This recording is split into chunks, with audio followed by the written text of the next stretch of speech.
Alright, y'all. I am here to show you my latest build on my Paladin.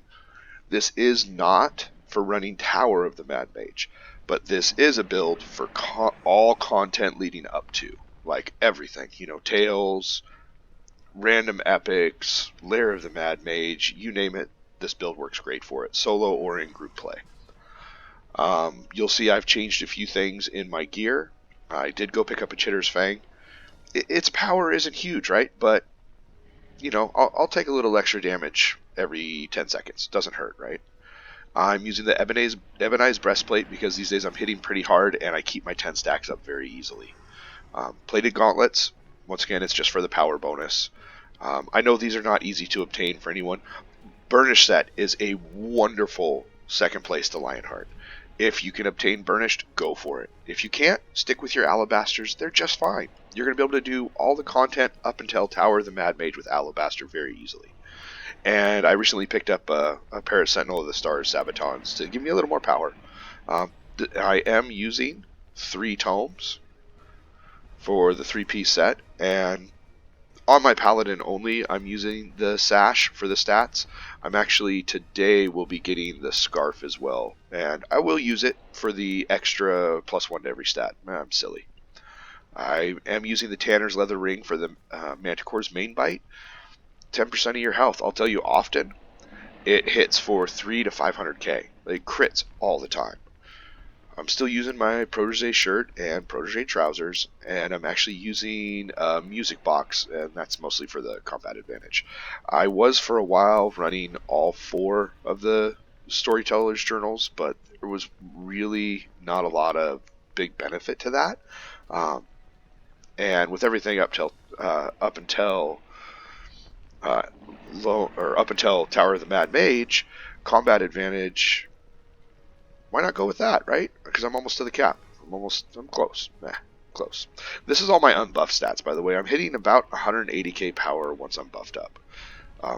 I know, ridiculous on a tank, right? My powers. A good friend of mine.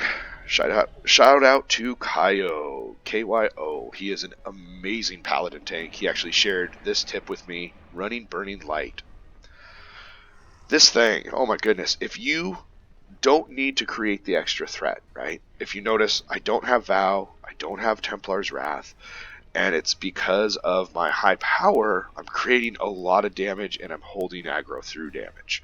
It's ridiculous, I know. I'm running anywhere from 40 to 75 million damage in a LoMM run. It's pretty nuts. But Burning Light, if you notice the added effect stun, it works. What can I say? Jump into a group, hit it. They're stunned.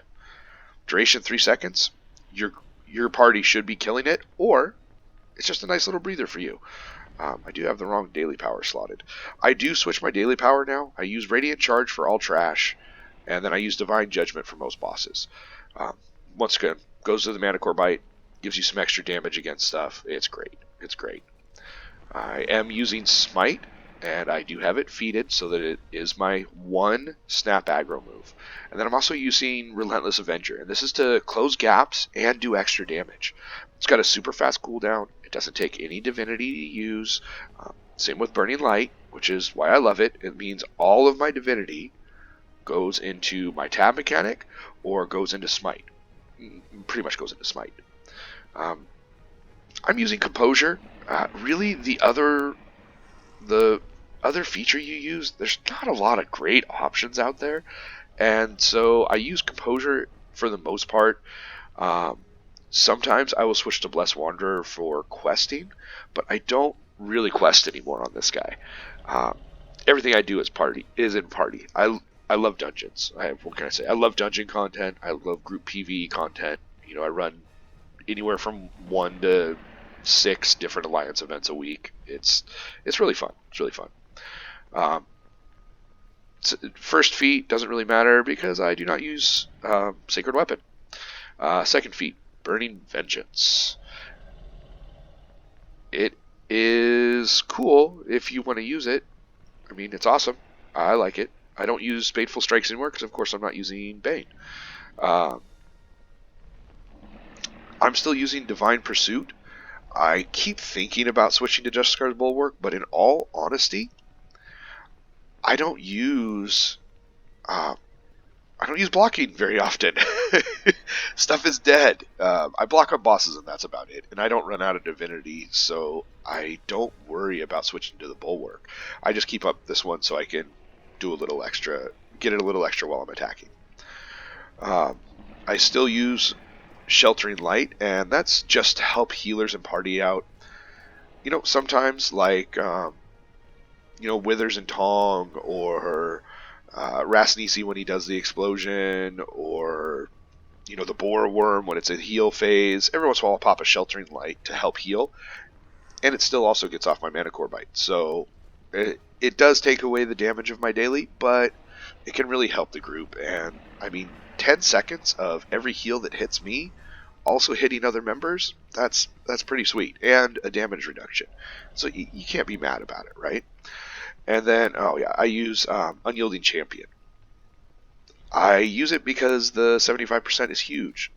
When I'm in Tower of the Mad Mage, I'm running 800,000 hit points, so that's a big block. And outside of it, I mean, I'm only running 572k, but that's still a huge block for me. Whereas the extra threat, I just don't need.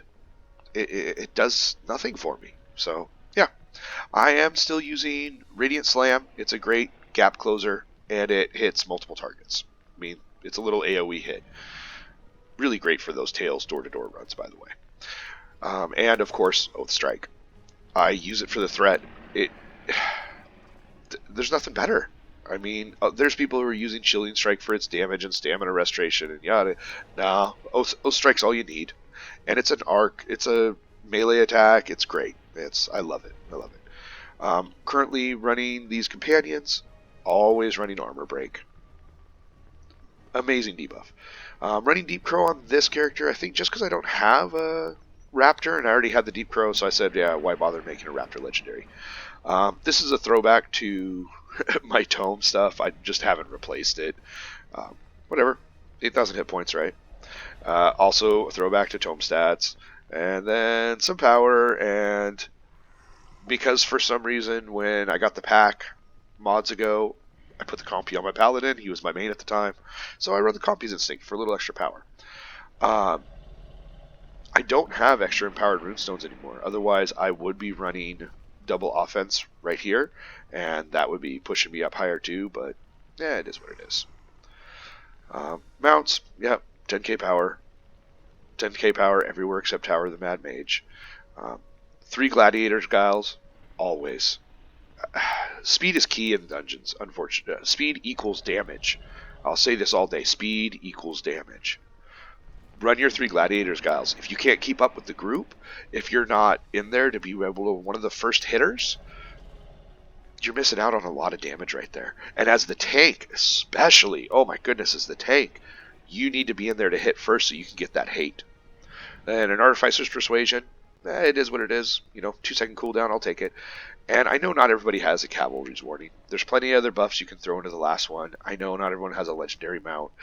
If you have it, come on, 1,000 to all your ratings for 10 seconds every minute. No brainer, right? And I'm using Deep Crow. I don't think there was anything else I really liked. I was using Deep Crow for the extra power and the guaranteed combat advantage. 7.5% power. It doesn't seem like a lot, but when you're at 180k, it's a nice little buff. I'll take it. I was using Trample for a long time, but I don't like knockbacks. They're just, I don't know, irritating to everyone, right? DPSers, you hear me. So, yep, that is my new build. See, I'm still using an Alliance Battlehorn. That's the extra power. That's action point gain. I don't know why I have not gone to... I don't like Cradle of the Death God, so I haven't maxed my Chain of Scales out yet. I should probably go do that today. And I am running the Envenomed also for the AP game. All because of Manticore's Bite. And, of course, the damaging attacks and protective attacks. So, there you go. That's it in a nutshell. When I start a fight, I tend to Relentless Avenger into the group. And then I'll pop a Burning Light so that it can stun everything. And then, usually stuff's dead, but there's always smite, there's always dailies, there's always artifacts, all that good stuff. So thanks y'all. If you have questions, go ahead and leave comments in the video. You can connect with me in game at Michael1979 at MICHEAL1979. Cool. Thanks a lot. I'll talk to you later.